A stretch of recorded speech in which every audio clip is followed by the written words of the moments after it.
Hey guys, welcome back to today's video. Today is Sunday, February 17th, 2019, and we're going to be looking at the states that are most realistically going to possibly flip in the year 2020 in the presidential election. So I've pretty much characterized all the states as Republican just for right now, so we can see which states flip in contrast from red to blue. And obviously some of these states are already Democratic states. Right now, we're just going to be characterizing the states that are possibly going to flip. Obviously, this is not an election prediction. This is just going to have Democratic states that could go from red to blue. So we start off with a couple of states that we already know are swing states. States like Virginia, states like Pennsylvania, Michigan, Wisconsin, and Minnesota. Minnesota we're not going to talk about because that one already went to the Democrats, neither about Virginia. But grouping them all together, these states were pretty close back in 2016. They were characterized all as swing states, some more than others. Some people did not expect Minnesota to get as close. Some people did not expect the Rust Belt to flip whatsoever. But they were close enough to be characterized as swing states for the 2020 election. Now, Virginia and Minnesota are already Democratic states. The Democratic Party just needs to hold on to those. For the Rust Belt, they need someone who can appeal to the white working class, and that's not exactly the hardest thing to do. The Democratic Party did it for 28 years straight, 24 years in specific states, and then in 2016, Donald Trump walked in and took that all away from them. But the Democratic Party can get it back. If you look at Indiana back in 2008, that one narrowly flipped to Barack Obama, and now is a safe red state 8 years later. And if you look at states like Michigan, Wisconsin, and Pennsylvania, we could likely see the same trend. All of three of those states were won by less than 1% by the president. That's not a good sign. These states are probably going to be the first targets for the Democratic Party to flip back on their side. And you can see why. These states are Democratic territory. If you look at the Senate elections, they have one Republican from Wisconsin, one Democrat, two Democrats from Michigan, and one Democrat, one Republican from Pennsylvania. All three of which have Democratic governors. And right now, I believe Pennsylvania has more Democratic representatives than Republicans. I'm not so sure about Michigan, and I think Wisconsin maybe 5-3, or 5-3, if I'm not mistaken. But right now, those three states themselves still hold Democratic territory, and it's by no means a solidly red state or leaning Trump state at this point in time. The approval rating of the president right now is -18 in Wisconsin, -18 in Michigan, and -12 in Pennsylvania. Numbers going into an election where you previously won in these states by less than 1% is not a good sign. But with those three Rust Belt states gone, where are other states that have a realistic shot at flipping in the year 2020? Well, we already know states like Nevada, Colorado, and New Mexico are already Democratic states. The Democratic Party just needs to hold on to it. But around the same area, the Sun Belt, we have Texas and Arizona, two states the Democratic Party heavily targeted back in 2018 and won in a House race in Texas, a House race in Arizona, taking the majority of Democratic representatives from Arizona, and also flipping a Senate seat there, having their first female senator be a Democrat. And now, leading into 2020, there is also another Senate seat. Mark Kelly recently announced he has a very great shot at winning that race there against Martha McSally, who coincidentally ran back in 2018 and lost for the Senate seat there. But Arizona right now, this is a state that holds a heavy Latino population. I mean, we're in the Sun Belt here, and it's an area where the Democratic Party will need to appeal to Latino voters to get them out to vote, and also convince some of those Republicans who aren't too supportive of the president in favor of voting for a Democrat. Hillary Clinton did so well here, mainly because Donald Trump was the nominee. If Mitt Romney had ran once again, it probably would be just smaller than 2012, but still over the 5% mark. Donald Trump narrowed down this state based on the fact that Republicans here did not necessarily like him. And if you look at the primaries, I get you can make the argument there, but looking at the final election results, it does not look too good. And also, shifting demographics, as I mentioned before, is a major thing, which could be a part of it. So Arizona, as of right now, is another realistic state at flipping for the Democrats in 2020. And that puts the Democrats at 57 flipped electoral votes. At the end of this video, I'll probably characterize all the states that are already safe Democratic states so we can put this into perspective. But for right now, the Democratic Party has so far flipped 57 electoral votes. And all four of these states flipping together is not unrealistic whatsoever. These states definitely have a real shot at flipping if the right candidate runs. There are many candidates running right now. There's only a couple, I think, that are in speculation that could actually have all four of these flip at once, unless a strategy turns out really well with, I guess, maybe Julian Castro.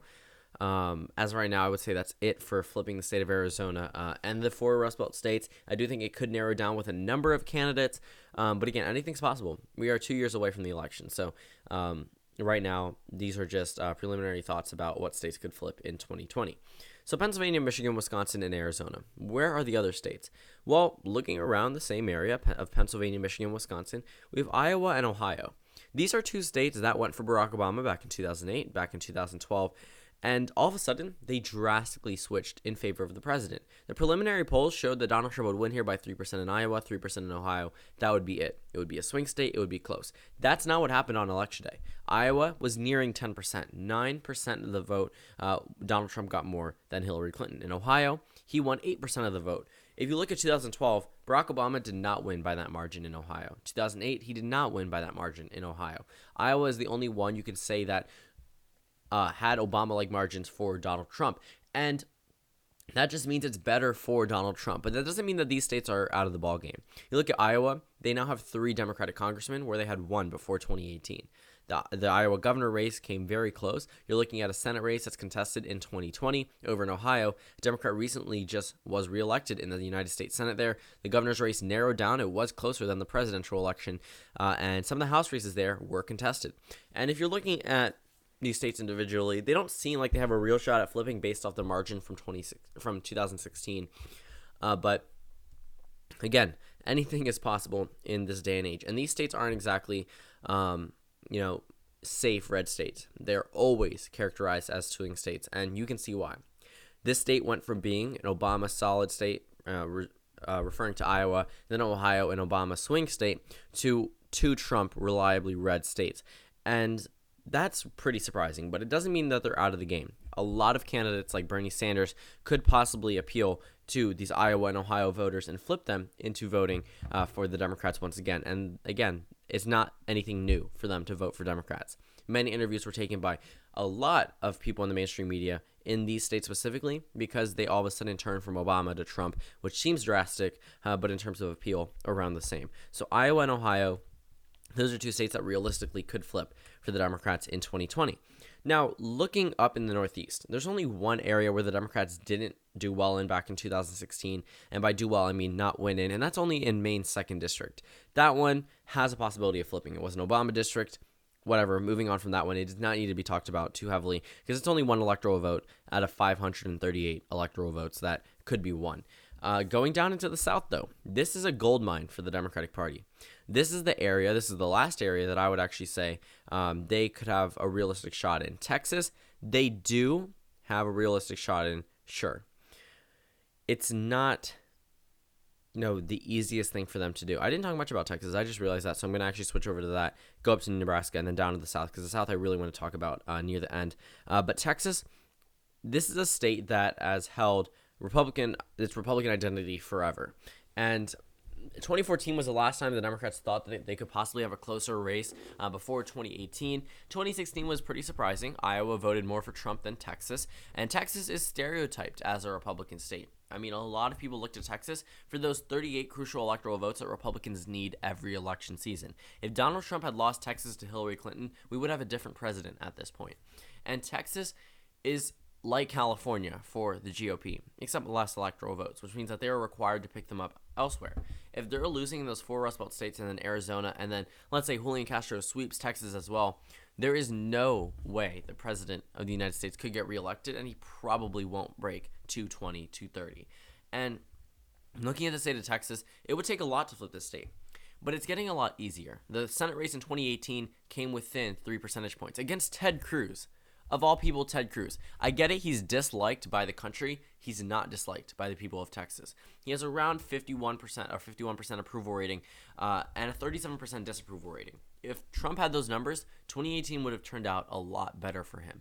And looking at the state of Texas itself, if Beto O'Rourke was able to narrow up that race, and he's probably going to run in 2020 for the Senate race there, looking at that, it does seem pretty possible that the Democrats could flip it. I'm not saying it's going to happen. I'm just saying that this is a possibility for the Democrats in 2020.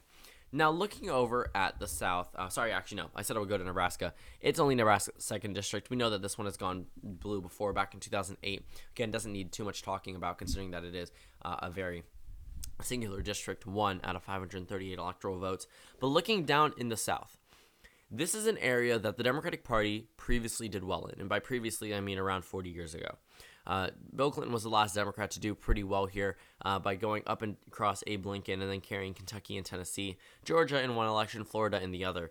But again, if you're looking at the last time Democrats completely sweep the South, I guess you would have to go back to Carter, which is, yeah, I think that is 40 years ago, 76, I believe. But it might not have actually been the entire South. But the Democratic Party definitely had a much better standing in the South. I mean, people like Newt Gingrich used to be Democrats, and they came from the South. Newt Gingrich, I believe, represented Georgia's 6th district. But besides that, this area has not suddenly, but in terms of world history, suddenly switched from Republican to Democratic. And if you're looking at the states that voted differently, some of them still have Democratic, I guess, people elected statewide: West Virginia, Kentucky, North Carolina, not Florida, really. But looking at some of these states, they still hold some of their Democratic identity when it comes down to some House elections, a governor election like in Louisiana. But overall, these are pretty solidly GOP states, especially in presidential elections, which is why states like Tennessee, Alabama, Mississippi, Arkansas, Louisiana are not going to go for Democrats in a presidential election unless something drastically shifts and we have a realigning election, but that's probably not going to happen in 2020. But if we're looking at states like North Carolina, Georgia, and Florida, all three of them have a very real shot at flipping in 2020. And if you're looking at the states alone, North Carolina was close in 2016. Georgia was close in 2016. Florida was close in 2016. All three of these states have a possibility of flipping. It doesn't mean that this is likely. It doesn't mean that the Democrats are favorites to win here, but they have a real shot at actually flipping these states, which does make sense looking at previous data. So North Carolina, Georgia, and Florida have a real shot at flipping in the year 2020. Now, I've seen people comment about a state like Utah, which could have a third-party candidate run. I do not think that that's going to happen. I do not think Evan McMullin or another Republican is going to run in Utah, or obviously run nationwide, but focus on Utah, get on the ballot in Utah, just to try to take votes away from Donald Trump. But this is our finalized, quote-unquote, electoral map. I'm going to go ahead and characterize all the states that went to Clinton back in 2016 so you can see the full scale of all these states that have actually flipped and see the full effect it has on the electorate. And there we go, we're at a tie, and we still have a number of states to add. So Colorado, New Mexico, Nevada, Hawaii, Washington, Maine first, Maine at large, Oregon, and California. And there you go. That's what the map would look like if all the states that have a possibility of flipping flip in 2020. So thank you guys for watching this video. Comment down suggestions below, and I will see you all tomorrow.